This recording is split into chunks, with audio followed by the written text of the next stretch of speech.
Good morning, church family. I am sitting here in our empty sanctuary, which I am so excited to say will not be empty this Sunday.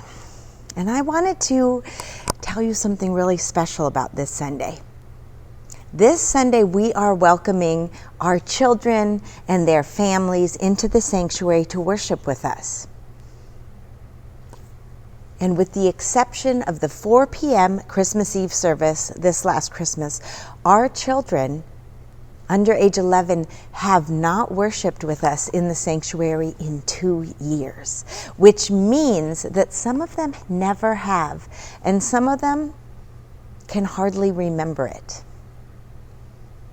So with that in mind, I want to tell you a story. A few years ago, I was flying with my sweet young son.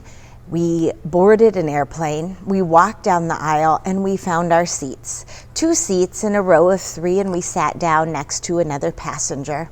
We got settled. There was squirming. There was settling in and getting our carry-on bags under the seat.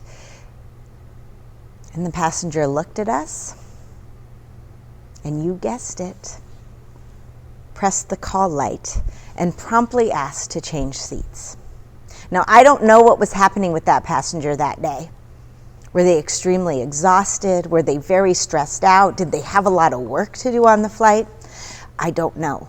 But what I do know is, as a mom, it did not make me feel very good.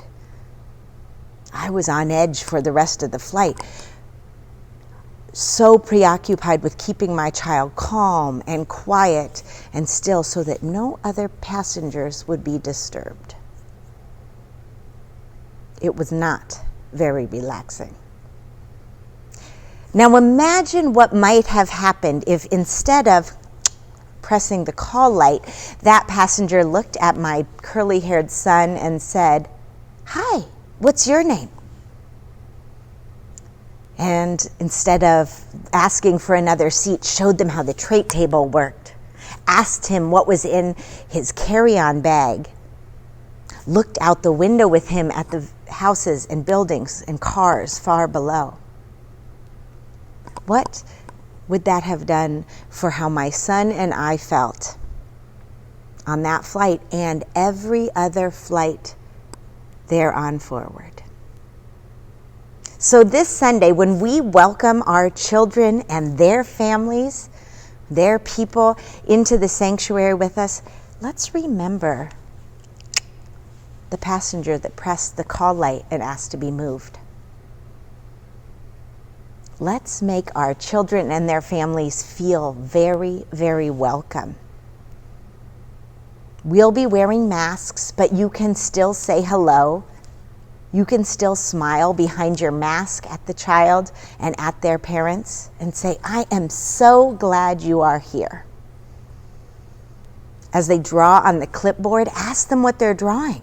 If the crayon clatters to the floor, just pick it up, hand it back to them.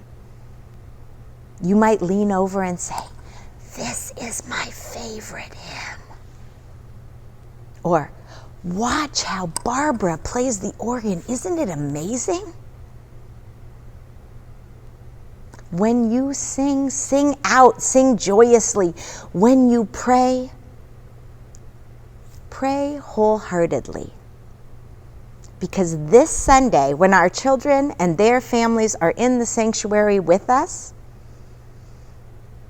we have the opportunity to make them feel so welcome and so loved, just as they are.